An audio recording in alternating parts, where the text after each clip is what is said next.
Hello, and welcome everyone to today's episode of the Kianistan podcast.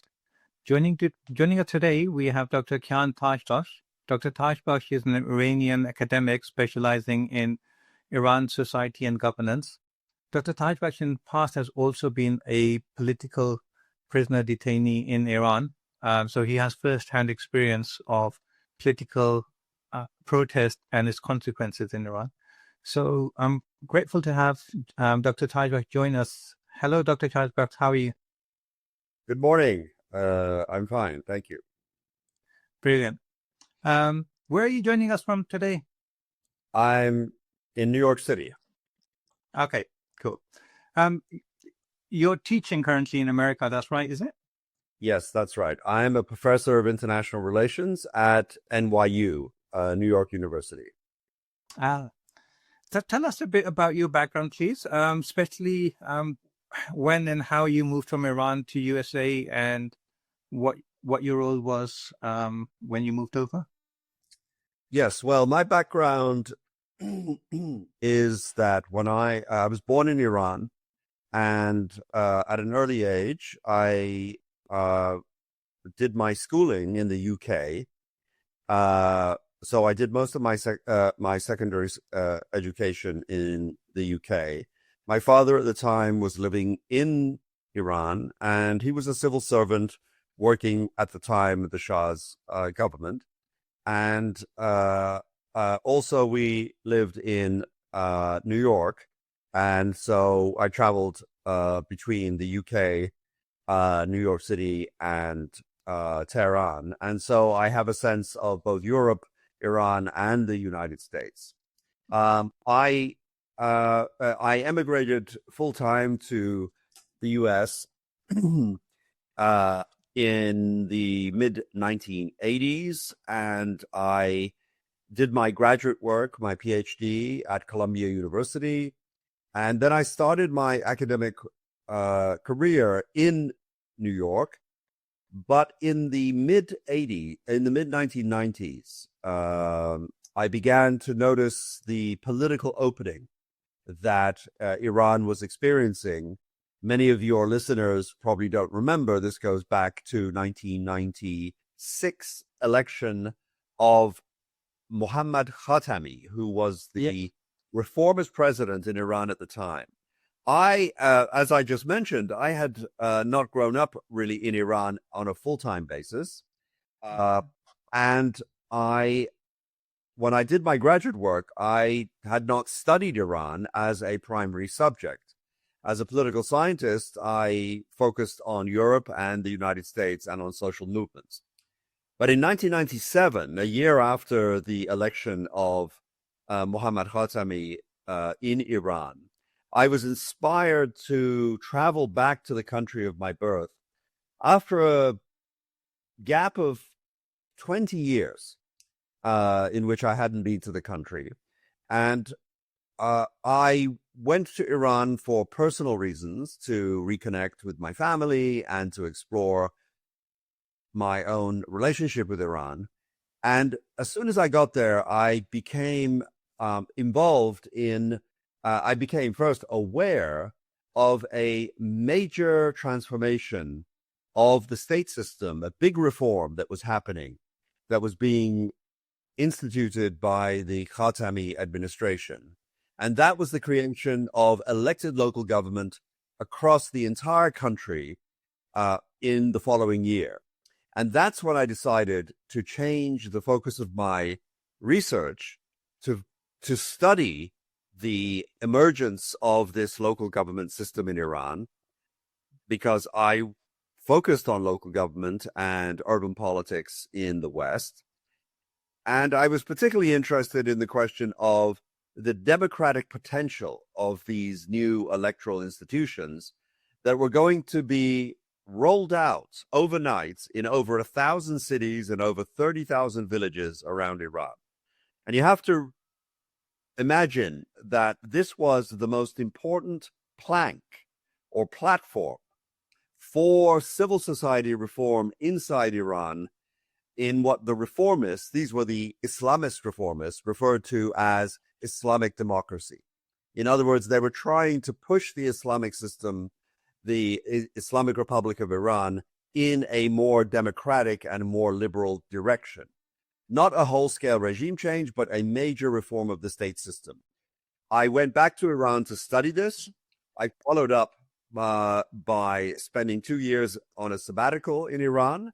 And that's when I decided to stay in Iran and work, both as a researcher, focusing on measuring and assessing the rollout of these new institutions and the impact it was going to have on democracy. And then I decided to leave my position in American University and stay in Iran. The rest of the story I'll leave for another section. So tell us, first of all, I'd love to know your take about the successes and failures of the presidency of Dr. Khatami, because it had brought with it a lot of hope for a lot of people in Iran. Yes, I think it's important to stress that that although I am not what I would call an Islamist, in the sense that I was not a formal member of any of the Islamic parties in Iran, I realized and I appreciated the enormous, I believed at the time, and I believe now, the enormous ambition of both the intellectual revolution and the political revolution in terms of state institutions that the reformists claimed they wanted to bring about. Now, on the intellectual side, there was an enormous amount of intellectual ferment among, let's say, a wide range of Islamist thinkers who, in the late 1980s, that's right after the end of the Iran-Iraq War in 1988, and then the death of Ayatollah Khomeini, the founder and charismatic leader of the Islamic Revolution that came to power in 1979. When these two things happened, a small space, but a significant space opened up inside Iran for many thinkers to begin to reformulate the, let us say, conventional Islamist philosophy and political theory and social theory to include more pluralistic, more hybrid approaches to things like human rights, to liberalism, to democracy.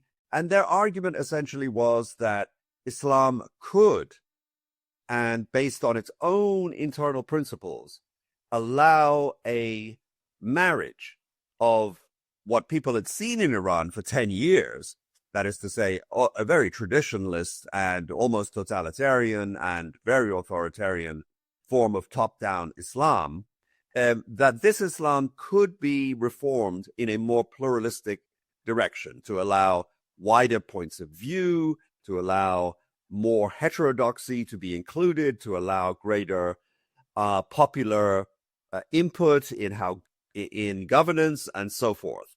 And also social freedoms, like women's freedoms to dress the way they like and so forth. This was the intellectual revolution. It really was quite deep. And one figure who stood out at the time was Abdul Karim Surush, who some of your listeners may know or may not. Some of his works were translated into English. And he brought a lot of things from his studies in the West and began to marry them with more traditional Islamic and perspectives. On the political side, this group supported, let's say, a very ambitious and very intellectually also sophisticated group of politicians around President Khatami, and they pushed for precisely the kind of things that I was just referring to now, which was, for example, to push for greater electoral input across the country so that there could be greater democratic accountability and transparency and input. So at the time, this was a great ambition. That was their platform. it came under a rubric which was very surprising to many people. Things like civil society, democracy, liberalism. These are not things that had been heard by even the more, democratically leaning Islamist politicians in the prior decade. But now in the 1990s, this was their platform. Words like civil society, women's rights, human rights, and so forth. They were in power for 8 years. Their administration was in power from 1997 to 2004. Some of your listeners may remember that there was a controversial president who followed Khatami, Mahmoud Ahmadinejad, and in 2004, and that really marked the end of the reformist attempt. 8 years, let us say, bookended in 2004. And by 2005, 2006, it was clear that the regime, for a variety of reasons, the reform movement was failing, and it was faltering, and it was on a downward sloping decline. By 2005, 2006, there was heavy pushback from the regime.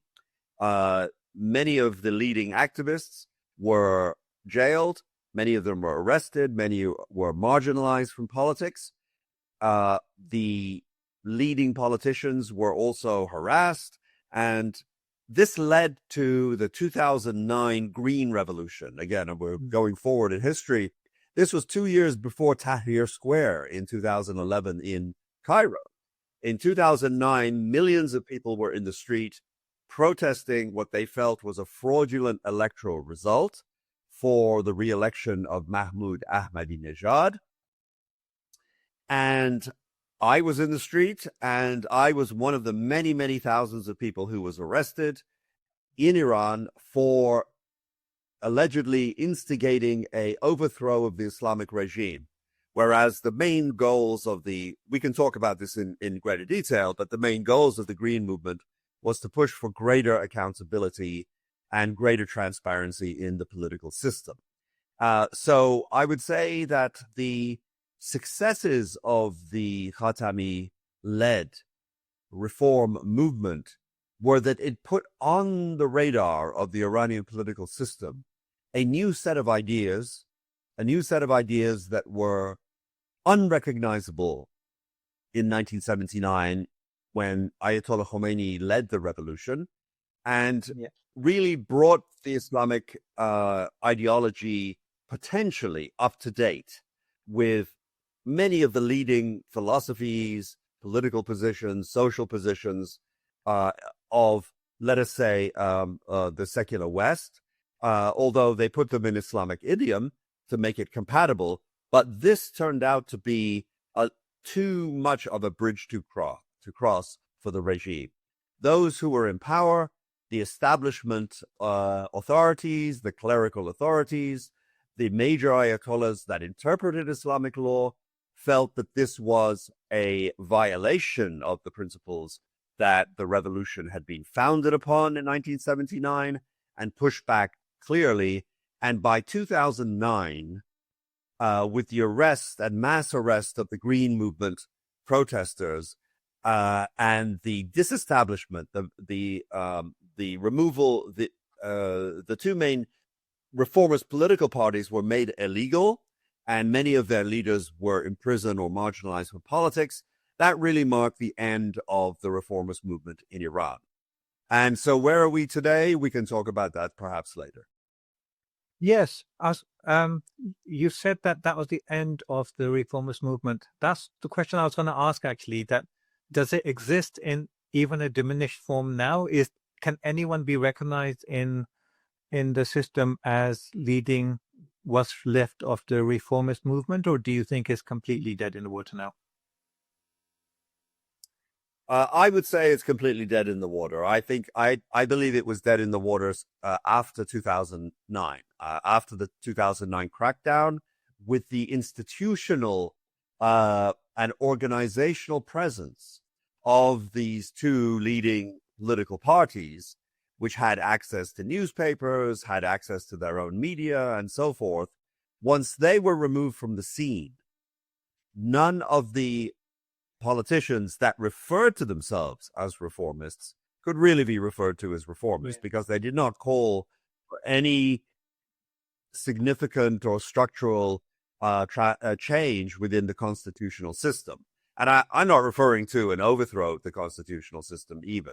I'm referring to something that would, if we put it in a concrete term, would shift the balance of power or the center of gravity of the Iranian political system from the clerical leadership, the supreme leader, the Velayat-e-Faqih, shift it from that to the popular representatives of the people in the Majlis, in the parliament, and also to bring in greater liberal freedoms, basic civil rights and political rights that we know from the West.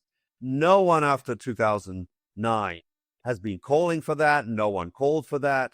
And so I would say, even though they refer to themselves sometimes as reformists, in the terms that I have just explained, in what I believe are the real authentic terms, there has not been a reformist movement since 2009.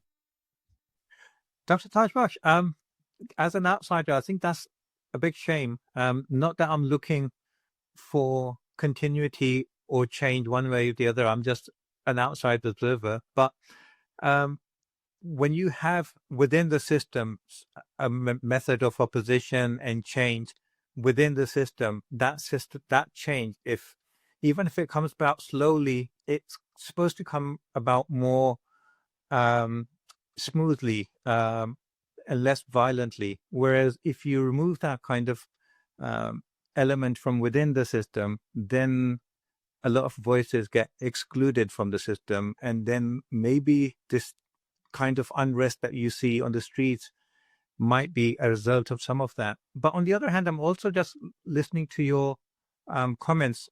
I can kind of imagine the system at some stage kind of easing down on some aspects, but to bring the power from the Vilayat Faqih to the elected parliament, I think that would be a bridge too far for the system, no? Absolutely. I think that is exactly the point at which the regime decided to stand up against all organized opposition. So the adage that you're referring to is sometimes I've heard is put this way, that if you make reform impossible, you make revolution inevitable or necessary. And so that's right. So it's like it is like a system. You need a peaceful change, but if you're going to prevent that, frustrations, expectations bottle up. Opposition cannot be channeled into peaceful ways, and it can come into it can lead to greater conflict and greater violent opposition. The point that I would say, the point that you mentioned, that the dilution of the power of the supreme leader is exactly the point at which the regime decided to stand its ground. In fact, I remember one of the leading dissidents, who I believe is one of the leading opposition politicians inside Iran right now, who was a leader of one of those banned parties I mentioned in 2009. He is currently in prison after 10 years. We actually were in prison together in 2009, and he has remained there for more than a decade, which is astonishing and a great shame. But he did mention to me, he described a conversation he had with one of the interrogators in which they had accused him of saying, "You want to turn the Velayat-e-Faqih, the supreme leader, into something like the Queen of England at the time." It would be Queen of England. Yes, exactly. They said that's what your political agenda is to transform the office of the supreme leader into a kind of figurehead constitutional monarch with no powers to rule or to govern, but just to be a figurehead. And he had said, he reported to us in the cell, he said, yes, that's exactly what I said to him. And that was exactly the point, that the regime said, well, we're not going to accept that. Now, I would just add here that, just for your listeners, it's important to also note that the question of the, let's say, the apex position, the paramount position of the supreme leader is not simply a reflection of a kind of, philosophical or theological principle of Islamic, of the Khomeini's interpretation of Shia law. It is politics. There are many, many material interests that have grown up after 4 decades around the office of the supreme leader. Political interests, economic interests, financial interests, military interests. It has become, like Pakistan around the army, for example. The army combines many interests with, owning factories, having their finger in various economic pies, and having an influence in many different areas outside of the military area. So you have such a complicated also combination, which now sits in the supreme leader. So when you hear a defender of the Islamic regime say, oh, we're not going to let this collapse, or we're not going to allow it to change, it combines both, I believe, a principled ideological belief in the authenticity, in the legitimacy of this traditionalist Islamic philosophy of law and rule and government. But that is combined with many, many deep material and power-related interests. Money and power always play a role in politics. So the desire for power, the desire for control, the desire for continued influence in economic areas, these are deeply, deeply interwoven into all the actors and interest groups that surround the supreme leader's office. So that mustn't be discounted. I'm glad that you drew the parallel between Pakistan and its entrenched army and the whole system around that supports it, and what's happening in Iran. Because all the elements that come into play to support that system inevitably kind of introduce an inequality into the system. So businesses will be, if you're linked to the army, or say in Iran with the system, then you're more likely to succeed. You have like a kind of unfair advantage. Whereas if you're not into that system and you're trying to run a business, it's harder to get contracts, and it's harder to set up your own independent business system. But it kind of comes into all of the elements, whether it's education or human rights and all of these things. But with that in mind, I'm thinking, was it not unwise of the reform movement to go straight for the jugular in saying that we want the power to be shifted from the ayatollahs to the parliament? There was lots of other things that could have come in first, no? Like the things that you talked about, whether it's human rights or freedom of expression or freedom of gathering, or all of these things. Should they not have concentrated on that and maybe left that final bit for future generations?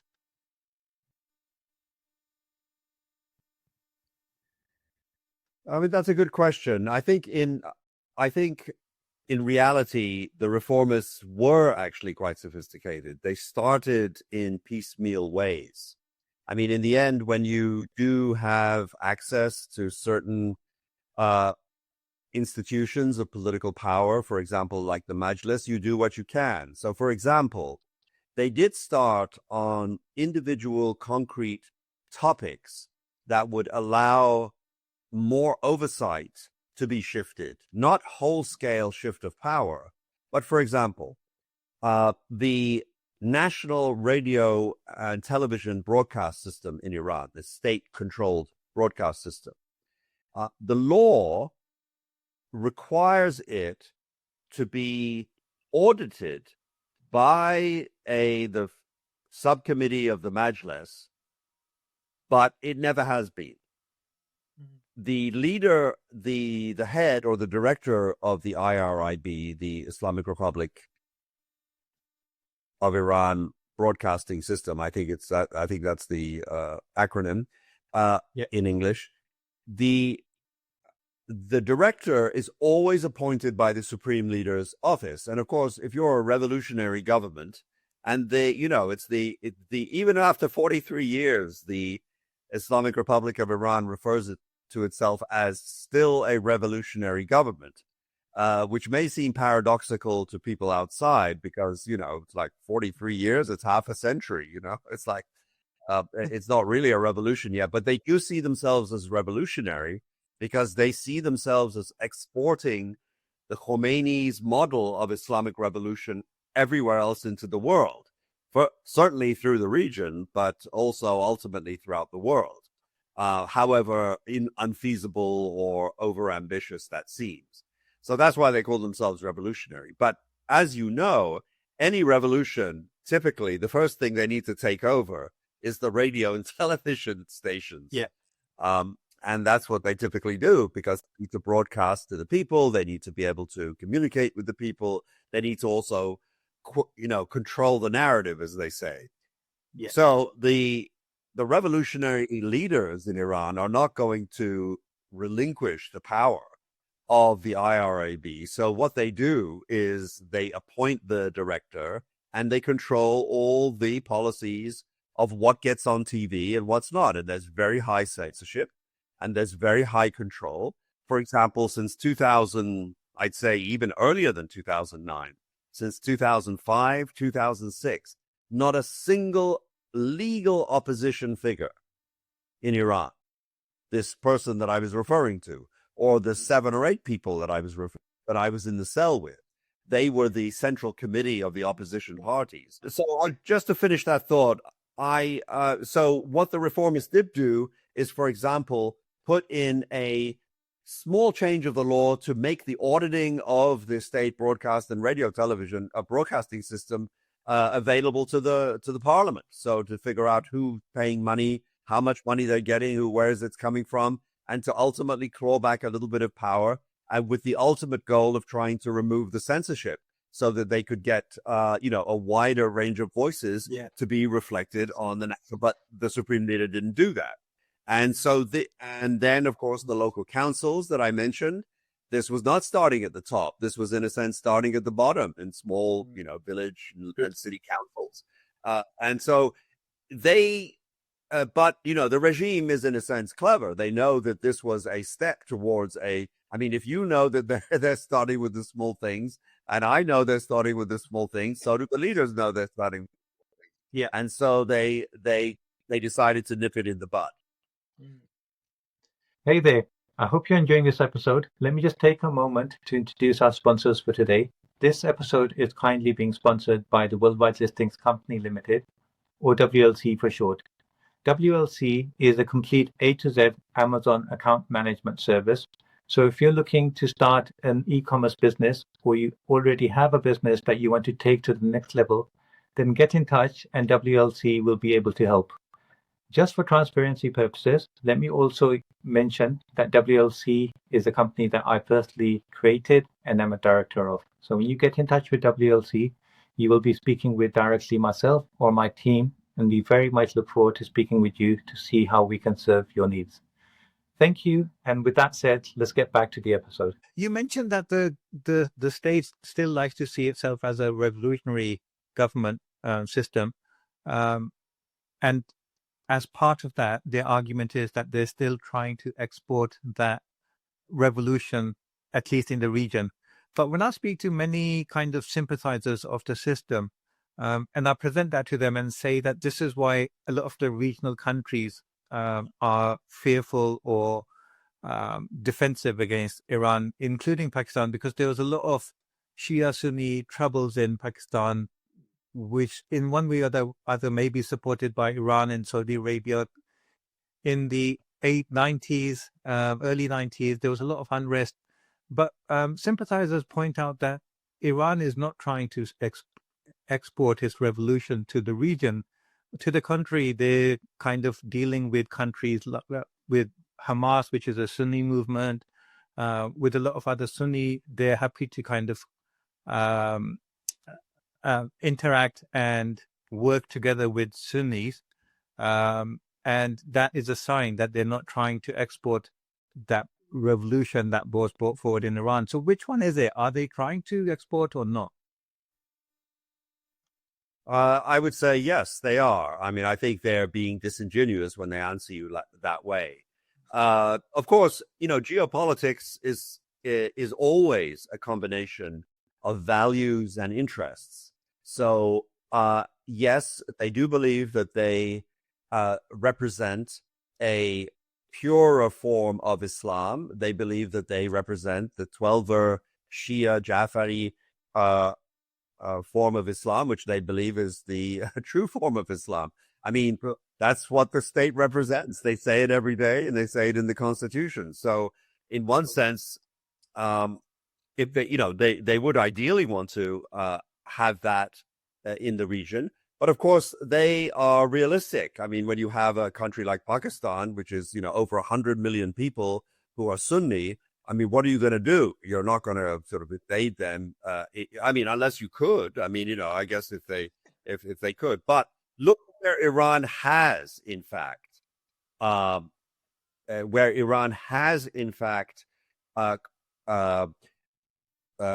promoted, or let's say projected force, and had a lot of influence, which combined geopolitical regional influence with their values. For example, Lebanon with Hezbollah. Now obviously they're a Shiite group. Now Hamas is I would say, we know about this. We know that it is a coalition of convenience, because they both hate Israel and they both have an agenda to remove Israel. But I'm sure, I mean, I don't know. I've never been in a room where the Shia, where the Iranian and Hamas, and I really want to be in that room either. I've been in one of their rooms, and I don't want to do it again. But I don't know what kind of ultimate conversation they have. But I am sure that when you have two factions of Islamic believers, each one thinks the other one is a kafir, yes, and is an infidel. I don't know. The conversation must be very interesting to follow. But there must be a lot of say, okay, let's put aside our fight for the moment. Let's focus on our common enemy, and if we actually get our common enemy, then let's see what happens. Allahu alam, maybe we'll fight and one of us will prevail. I don't know. I mean, I'm just saying that, but it's obvious that the reason why Iran cooperates with some Sunni groups is merely out of obedience and short-term obedience, because they share a common foe. Yeah. So tell us, Dr. Tajbakhsh, as you've talked about what you know about Iran, what you know about the former political unrest that you've seen yourself firsthand, what's going on in Iran right now, and how is that either the same as before or different in some ways, in that a lot of people are talking about how the bazaar is now entering, and that's not normally what happens? Yes. So first of all, the big picture about any authoritarian system, which is important for your listeners to know, is that the cycle of protest and repression is a feature, not a bug, of authoritarian regimes.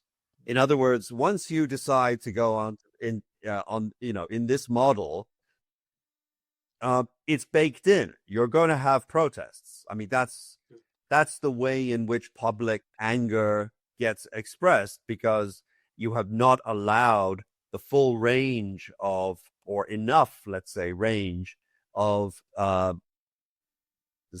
societal interests and ideologies and feelings to find an expression through legal channels.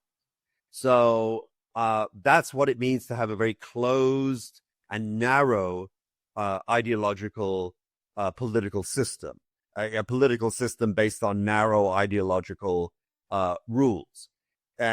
So that's the first thing to recognize, is that, it's a feature, not a bug. The second thing about the actual protests, yes, it's true. The bazaar played a role, that is to say, the smaller scale merchants and maybe some larger scale merchants, but not like huge factories, but the merchants in the bazaar, by reports. The other thing is, it's because there's a information blackout in Iran. It's been 5 days since the internet has been shut off. We only got to speak with our family yesterday morning, after 4 days of not being able to hear from them at all. And we can't call in, and they can't call out. They can call out, but we can't call in right now. And so it's also very hard to get the exact information about who is protesting, who are the protesters, do they represent what groups of people, and so forth. So everything is very speculative. It's a lot of, but the issue about the Bazaris is that one of the triggers of the current protest, which brought some of the Bazaris in, was a collapse of the currency, of the rial. So there was a huge devaluation of the bazar, of the Iranian rial currency.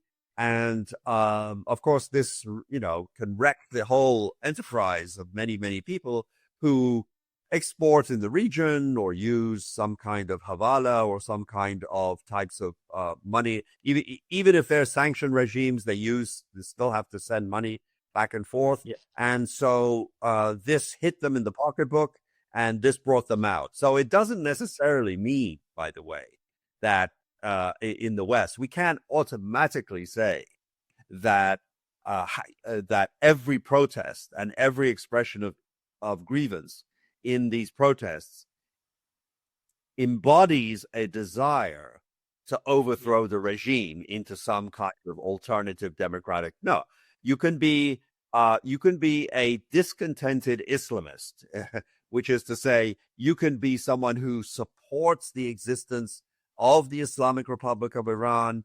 You can support the regime more or less. That's a very fun but point. you could be very unhappy with how it's operating.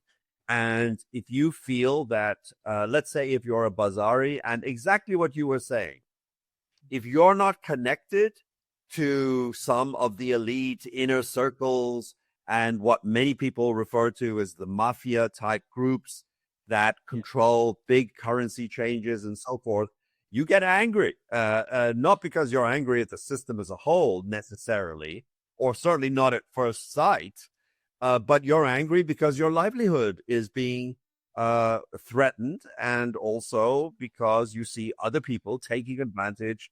And so this is, basically was viewed as corruption and unfair dealing within the system. And so the Bazaris came out because there was a whole-scale collapse for, a free fall of the rial.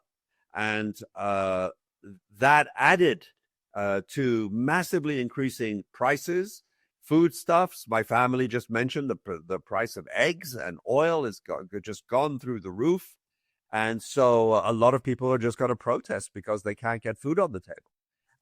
And again, so that's what brought them out in this time. And it is new.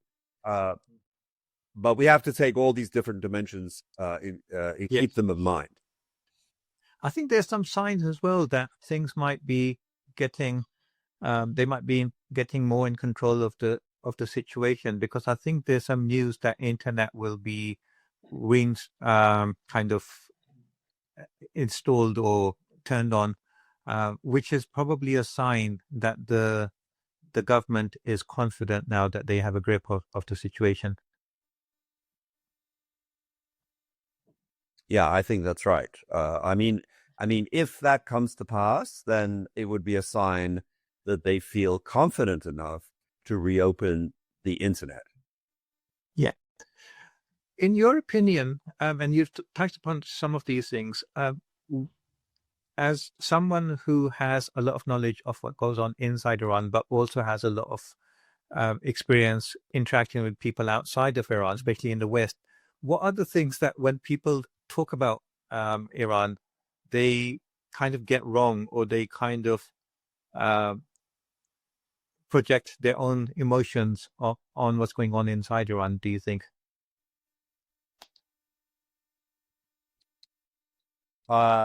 That's a really good question. I think, well, I'd point to a number of points.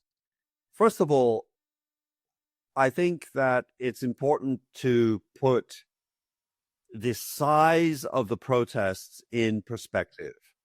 That is to say, we should think a little bit about what the size of the protests may or may not tell us about both the nature of the grievances inside Iran and the extent of it, and also the extent to which people are willing to pay a very high cost for a political change. Now, let me explain what I mean by that. One of the things I think people get wrong about Iran is that they underestimate the extent to which the Islamic Republic of Iran is a relatively functioning, at relatively efficient bureaucratic administrative system across an enormous geographical territory. That is to say, I mean, I lived in Iran for about 15, 16 years, from the year 2000 to 2016. And I settled there. I got married. I had a daughter. I had a house. And so I did a lot of the very ordinary, basic things that you do when you're a resident of a big city: buy a car, sell a car, buy and sell, let's say, real estate, get my paperwork, for registrations, for health insurance for my child, and so on and so forth, getting to school. At the level of, let's say, petty corruption, I was surprised to find very little petty corruption in Iran. That is to say, almost none. I did all of those basic things without having to pay sort of a small bribe, which is not something actually you hear a lot in either Cairo or I think in Islamabad or even in or certainly not a lot of countries in the region. Not at all. There is a massive bureaucracy. The bureaucracy works relatively well. There's a very high educated group of technocrats. And this brings me to the second point. A lot of what people may underestimate about the Islamic Republic of Iran, which is that we can distinguish two types of legitimacy to a government. One, we can call it, let's say, values-based legitimacy or ideological legitimacy, and the other is just simply performance legitimacy, whether you can actually get the basics, goods and services delivered to people's, for people's everyday life. I mean, I live in New York. I've been in New York for a long time. I like New York City. But let me tell you, Tehran is cleaner. It's probably safer for my wife and child to walk around the streets of Tehran in late night. It's certainly more orderly. There is a sense of order. The subways are obviously not as extensive in terms of mileage, but they're certainly cleaner. They're certainly more efficient than the subways here in New York City. There is enormous government subsidies for basics of everyday life, like water, education, health, electricity, and even property taxes. Now, you might think, why am I saying all this? Well, because if you're an ordinary middle-class person or lower middle-class person living in a big city, these are the things you deal with 80, 90% of your life. And you want to take your child to school. You want to be able to drive on the roads. Oh, the roads in Tehran are much better than the roads here in New York City. I mean, the potholes here are absolutely terrible. I was taking my mother on a bus, my late mother on a bus from the hospital, actually back home, up Madison Avenue, and I was certain she might have just like expired in the bus. It was shaking so much. Oh no. I mean, does this mean people love the Islamic government? No, they could hate it. But the question is, they see the costs and benefits of overthrowing a regime, partly because they calculate the many, many things that the government seems to do reasonably well.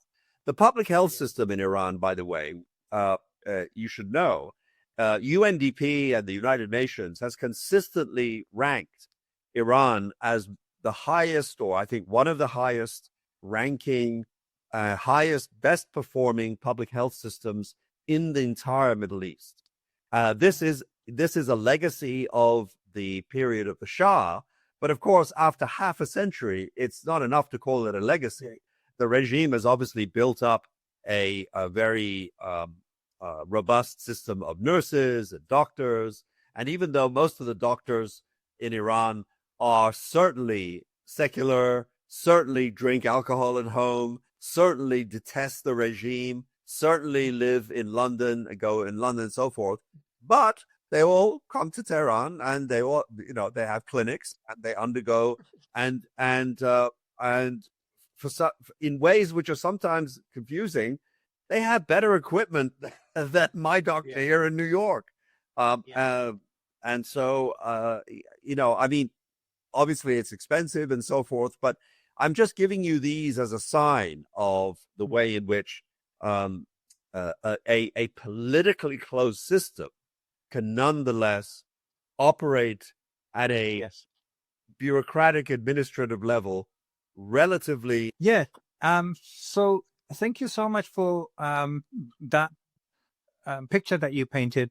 A lot of the stuff that you talked about was new for me as well, but I think it's really important for people to understand, especially outside in the West, that if they may hate the system, but unless they understand it, they're not going to be fair either on themselves or the Iranian people. So I'm really glad that you kind of painted that picture for us. Thank you for that. Dr. Tajbakhsh, there's another thing that I wanted to talk to you about. I see two contradictions, and I wonder how we put them both together. When we look at the 12-day war that took place in between Israel and Iran in June 2025, it seems like there was a lot of Israeli infiltration in the Iranian system. So on one hand, it seemed like somehow, if we look at that, and also if we look at the past Israeli attacks, let's say on the embassy in Syria or a lot of other kind of attacks inside Iran, it seems like maybe the Iranian government, the Iranian regime doesn't have a complete grip on security within Iran. But on the other hand, if we look at the fact that I think Israel and both USA were expecting and hoping to see a lot of desertions happening from the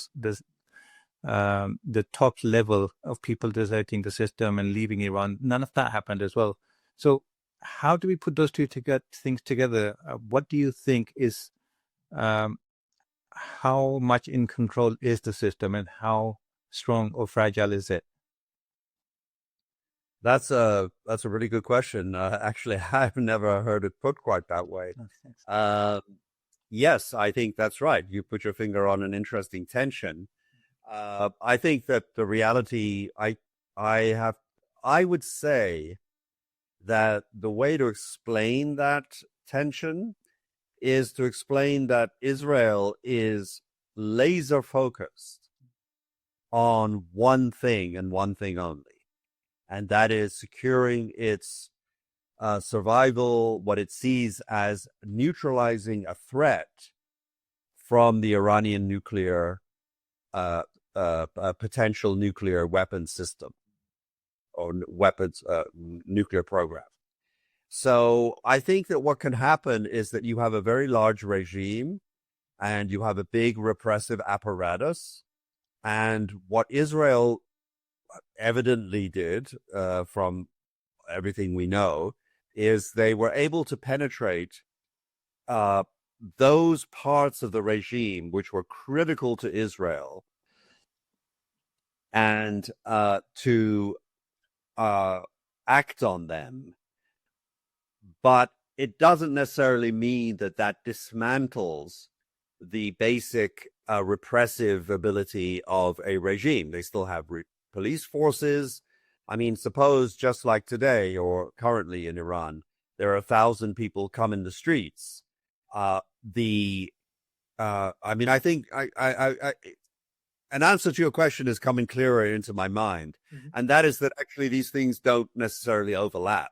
They have there are many different functions of an administration. You have police who needs to either direct traffic or to arrest criminals or whatever, and they can do their job. And Israel is simply not interested in disrupting or infiltrating that part of the regime. Could they? Maybe.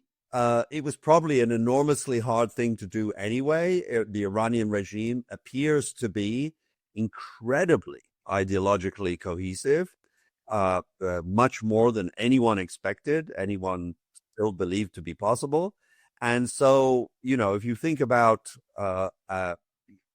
investing the time and resources and very, very high level resources that are required to penetrate those parts of the regime that are most threatening to Israel, you just focus on that, and then you leave the rest of the apparatus because you either don't have the resources or it's simply not of paramount interest to you.